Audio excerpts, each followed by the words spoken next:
m'appelle Pascal Archimède. Je suis interprète, traducteur, formateur indépendant en anglais. Les 6 premiers mois, je les ai passés en Guadeloupe. Ensuite, on est retourné à Paris jusqu'à l'âge de 5 ans et on est revenu en Guadeloupe. Et là, je suis resté en Guadeloupe peut-être jusqu'à l'âge de 18 ans. Mes parents ont divorcé quand on était très jeunes. Ma mère s'est retrouvée à élever 3 enfants. En HLM, c'est pas forcément évident. Et je sais que ma grand-mère a beaucoup aidé. Elle m'a beaucoup conseillé de son vivant. Même financièrement, j'ai appris après qu'elle a même aidé ma mère qui était en difficulté concernant mes études. Donc moi, je suis très reconnaissant. Il y avait beaucoup d'anglophones autour de moi, donc j'ai rapidement appris l'anglais. Ma mère m'a très tôt inscrit à des cours privés d'anglais, etc. Elle s'est sacrifiée, la pauvre. Mais bon, elle avait peut-être déjà senti que j'avais quelques capacités à ce niveau-là. Et puis après le bac, effectivement, je me suis spécialisé en fait en civilisation américaine au niveau de l'université. Et je découvre la civilisation noire, l'histoire des Noirs aux États-Unis. Voir comment des gens qui évoluent dans une société dans laquelle rien n'est fait pour eux. Et malgré ça, il faut s'en sortir.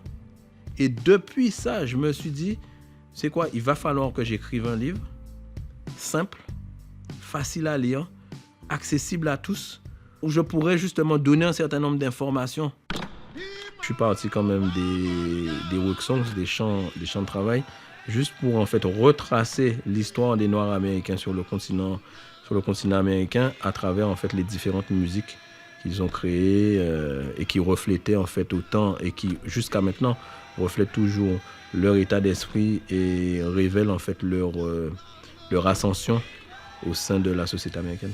Si je compare par exemple le reggae et un morceau comme The Message des Furious Five, c'est une musique qui sortait des tripes et les gars en fait mettaient sur la table leur vécu. Et là, je pense que tu peux comparer ces deux. Tu peux comparer le reggae avec certains morceaux de rap. Je pense qu'en fait, quand tu es dans une situation difficile, ce que nous, en fait, aux Antilles, on appelle le système D, à un moment ou un autre, il faut que tu te prennes en main, il faut que tu trouves des solutions. Je pars du principe que la vie est un ensemble de rencontres fortuites. Et je crois en la méritocratie.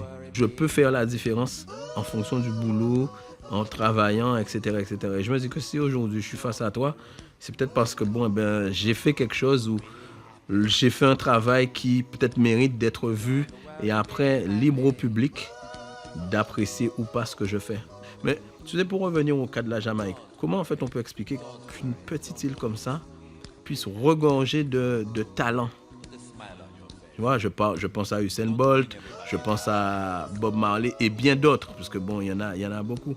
Et moi, en fait, la conclusion que je tire, c'est que de l'adversité naît la créativité. Don't worry, be happy.